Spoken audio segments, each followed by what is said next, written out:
Hi guys, welcome back to my YouTube channel. Make sure to like and subscribe to the channel for Reddit cheating stories like these. Without further ado, let's get started. My personal story. Yes, it is a real story and discusses my cheating wife and the impact on a lifetime relationship. My question and would like advice. Based on this, am I crazy to try this again, and is it worthwhile at 60 years of age? Part 2. It felt weird the day we signed the divorce papers to make it official. The situation had been friendly, but it was still difficult. We met in her attorney's office, and it was a depressing experience for me. I was disappointed that she sounded so upbeat about the situation, and that she was there with her dirtbag boyfriend. She appeared nearly ecstatic about it, which surprised me. We'd been together for a long time and had a family together. This was the one time I felt disrespectful by her throughout the divorce, but I ignored it since there was nothing left to prove. The marriage had ended, and we needed to go forward. I could detect some remorse in her eyes as I signed the paperwork. I believed she had a shocked expression on her face because of what I said to her. I had given it some consideration and had already chosen what I was going to say. I have to say that I am pleased with what I said and how nicely it came through. I'm hardly an actress, but on this particular day, I had a flair for the dramatic. I had written it down and rehearsed it until I was confident in saying it, and this is what I said. Of course, this makes me sad. I felt we had lovely life and worked well together. I apologize if you believe I failed you because I was unable to provide you with the happiness you desired, and you believe that someone else would provide you with a greater chance at happiness.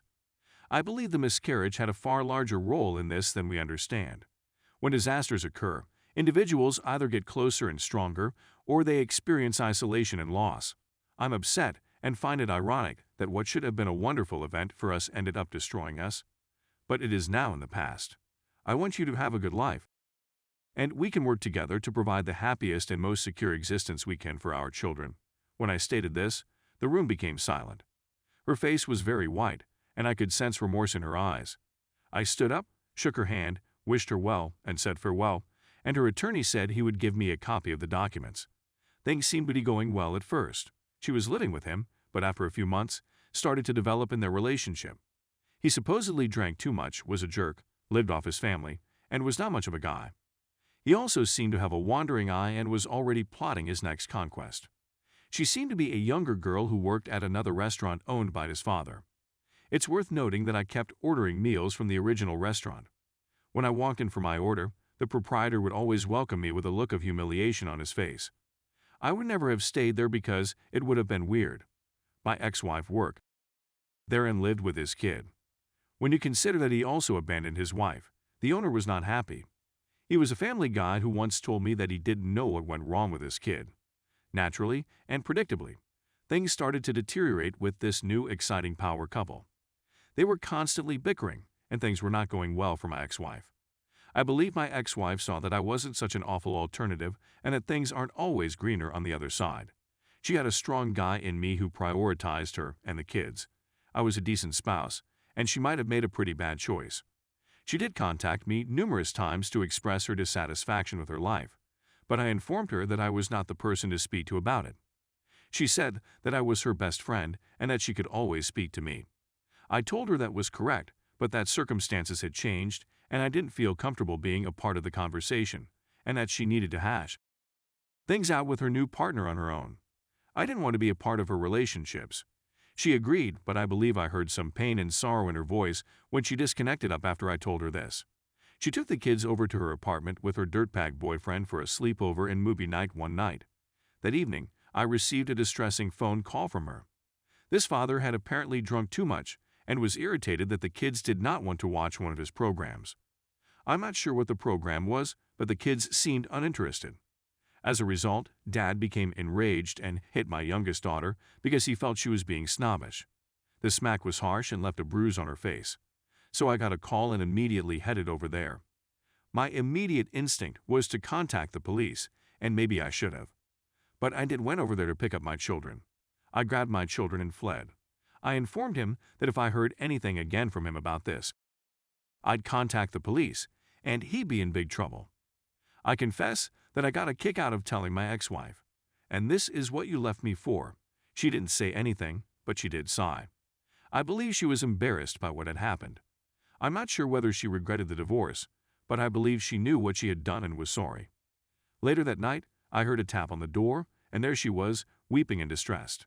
I allowed her in, and she informed me she had split up with her partner and wanted to return home.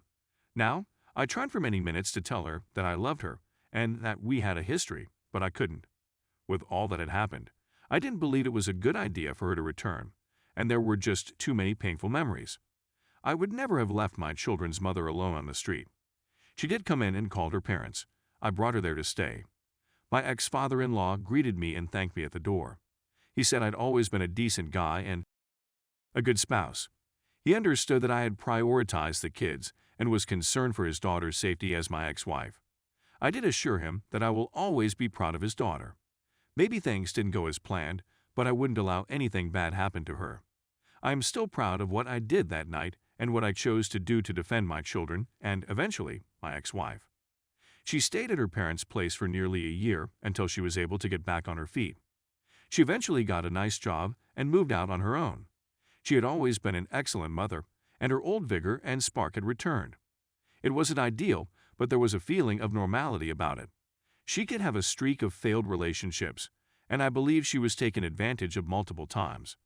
She told me many times that I was the finest relationship she'd ever had and that no one else could compare. Maybe it was a lot of nonsense, but I enjoyed hearing it. Having said that, nothing amorous transpired between us again, and I maintained a polite and respectful friendship with her. I could have been with her again if I had wanted to, but I chose not to. In my heart, I wanted to, but I was afraid of getting injured again. During this period, I had dated a few ladies, but nothing substantial in terms of a relationship. Several of them wanted more from me, but I was about to give in. I was preoccupied with work and my children, and I had no desire to get into another marriage or long-term commitment. There were simply too many negative memories for me, so I concluded that doing it alone was the best option. The years flew by. My children succeeded well in school, went on to have successful professions, married, and established families. My ex-wife and I would see one another at family gatherings on a regular basis. She would constantly question whether I was dating someone, and if there was still a possibility for us to rekindle our relationship. I always told her no because certain things in life stay with you, and you can't get away from them. She usually wore a sorrowful expression on her face and informed me that leaving me was the biggest choice and mistake she had ever made. She informed me that there isn't a day that goes by that she doesn't consider what if. She also said that it was particularly difficult for her during occasions such as weddings, birthday celebrations, and other family gatherings. She informed me that the most difficult days for her in this regard were when her mother and father died and she had to attend their funerals. She was heartbroken to see me there, but I was not there as her spouse and partner. She recognized me as a strong guy and a nice spouse to her, but on these days she felt alone and bereft. She felt the same way during each of our children's weddings. She believed those would have been wonderful days for us to spend together. She inquired whether I had ever felt the same way. My response has been that the event was heartbreaking for me, but I choose to go ahead and not look back. Her remorse seemed absurd to me since she was so certain that genuine happiness lay with a new lover. We're approaching 60, and I'm thinking of leaving work and going someplace warm, if just for the winter. My children support me and adore their mother.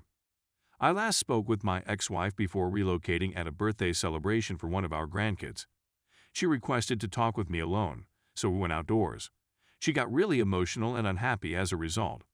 She always imagined there was a possibility we'd rekindle our relationship. My departure would be the end of the world for her, and she would have to live with the guilt of having failed as a wife for the rest of her life. I informed her that so many years had passed and that she should not be feeling this way. I felt nothing but affection and respect for her. She then inquired as to whether she could be able to pay me a visit. I told her I didn't know, but I'd think about it. I confess that every time I glanced into her gorgeous green eyes, my heart melted. She looked very lovely to me on this particular day, and the years had been extremely kind of her. On this day, regardless of what had happened before, I must say that I had never felt more profound love for her than I did on this day, at this time. At this time in my life, I believed I would be open to rekindling my connection with her. I was not going to remarry, but what did I have to lose at this point? She did make me happy at one point, and my feelings for her have never faded. Maybe we can go ahead at this point in our life. Update. I've been spending the winter in the Carolinas, and my ex-wife did pay me a visit. I know it's crazy, yet all of the same sentiments are still there. She remained at my house, and we did a lot of things together. I'm happy to say that, even though we're older, we discovered that we still get along great during that special time. She was only supposed to be there for a weekend, but it turned into 2 weeks, then a month. She began to wail, and one night, because of something that occurred literally years ago. She informed me that the last several weeks had given her a lot of joy and that she was sorry for what had transpired.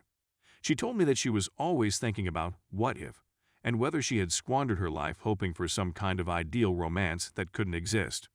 I told her it was all in the past and that maybe it was time for us to move on and reassess our future together. I told her that I had always loved her and that my emotions for her had never faded and that she may want to come down and live with me forever. I told her I wasn't ready for another marriage, but would it really make a difference at this stage in our lives? She consented, never left my house, and everything has been going swimmingly. When we informed them, their expressions were filled with disbelief, but they were also overjoyed for us. My youngest daughter, on the other hand, told me she wasn't shocked since she knew my love for her mother had never died, and she had a hunch things weren't finished. Some may think I'm insane for doing this again after so many years, but at this point in our life, there is only love and respect. What occurred so many years ago is no longer relevant. Now, when I see my wife, and I confess, I've always thought of her as my wife. All I feel is love and devotion. I believe things will improve more, and I hope we will have many happy years ahead of us as we get older. She made a terrible choice, but that is now in the past. I believe we both face the consequences, but I'm looking forward to life and moving on. Perhaps it's corny, but one thing is crucial to me.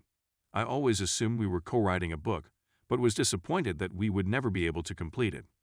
I'm glad we now have another opportunity to complete the book and include the last chapters.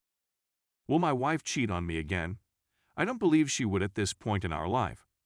However, age and experience have taught me that individuals are a mixed bag. Everyone has both good and negative qualities, and one action or choice does not make or break a person. I, too, have regrets. My regret is that I always loved my wife and let my unhappy sentiments to determine what I did. Maybe I should have simply realized that she is a human being and not made such a poor judgment. Perhaps I should have tried this sooner, and things would have turned out differently. I, too, wonder what if, but I'm pleased we have this second opportunity. With that, I'll end, and maybe I provided some food for thought for some of you.